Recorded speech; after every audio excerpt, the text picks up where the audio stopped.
I thought, why not? Let's talk about them.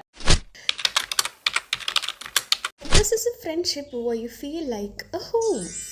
അതായത് അതിനുശേഷവും ഞാൻ കോളേജിൽ എനിക്ക് വേറെ ഫ്രണ്ട്സ് ഉണ്ടായിട്ടുണ്ട്. പിന്നെ വർക്ക് സ്പേസിലേക്ക് കണ്ടെത്താൻ ഞാൻ വരെ വർക്ക് ചെയ്ത് തുടങ്ങിയിട്ടില്ല. So I am still unemployed.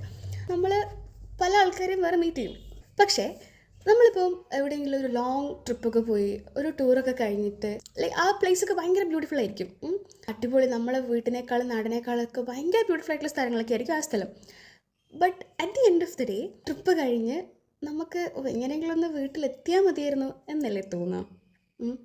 അതായത് വാവ്, ഒന്ന് വീട്ടിൽ പോയി ഒന്ന് കിടന്നാൽ മതി. അറ്റ് ദി എൻഡ് നമ്മുടെ വീടാണ് നമ്മുടെ ഒരു കംഫർട്ട് സ്പേസ് അല്ലേ? അപ്പം this friendship is like that for me. അതിനുശേഷവും ഞാൻ ഒരുപാട് നല്ല ആളുകൾ മീറ്റ് ചെയ്തിട്ടുണ്ട്, ഒരുപാട് ഫ്രണ്ട്സ് ഉണ്ടായിട്ടുണ്ട്, ഒരുപാട് നല്ല കുറച്ചൊക്കെ ഫ്രണ്ട്സ് ഉണ്ടായിട്ടുണ്ട്. ബട്ട് എല്ലാം കഴിഞ്ഞതിന് ശേഷം തിരിച്ച് I want to get back to these people. So that is what I am talking about. And നമ്മൾ പോയ സ്ഥലങ്ങൾ മോശമായതുകൊണ്ടൊന്നുമല്ലല്ലോ നമുക്ക് അറ്റ് ദി എൻഡ് നമ്മുടെ വീട്ടിലേക്ക് തന്നെ എത്തിപ്പെടാൻ നമ്മൾ ആഗ്രഹിക്കുന്നത്. പോയ സ്ഥലങ്ങൾ ഭയങ്കര ബ്യൂട്ടിഫുൾ ആയിരിക്കും. അതേപോലെ തന്നെ people I met after my 11th grade, അവർക്കാർക്കൊരു കുഴപ്പമില്ല. ലൈക്ക് ഇവരെക്കാളും സൂപ്പറായിട്ടുള്ള ആൾക്കാരൊക്കെ ഞാൻ കണ്ടുമുട്ടിയിട്ടുണ്ട്. But something doesn't feel the same. So yeah, here is to all the school friendships. And you know something, by the next year it's been almost 10 years of friendship.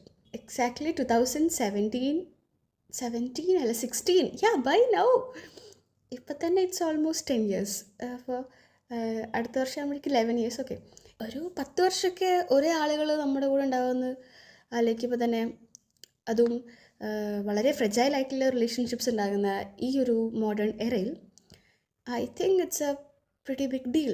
Yeah, and I'm really fortunate about it. So I'll be back with another story or some kind of corner. Till then,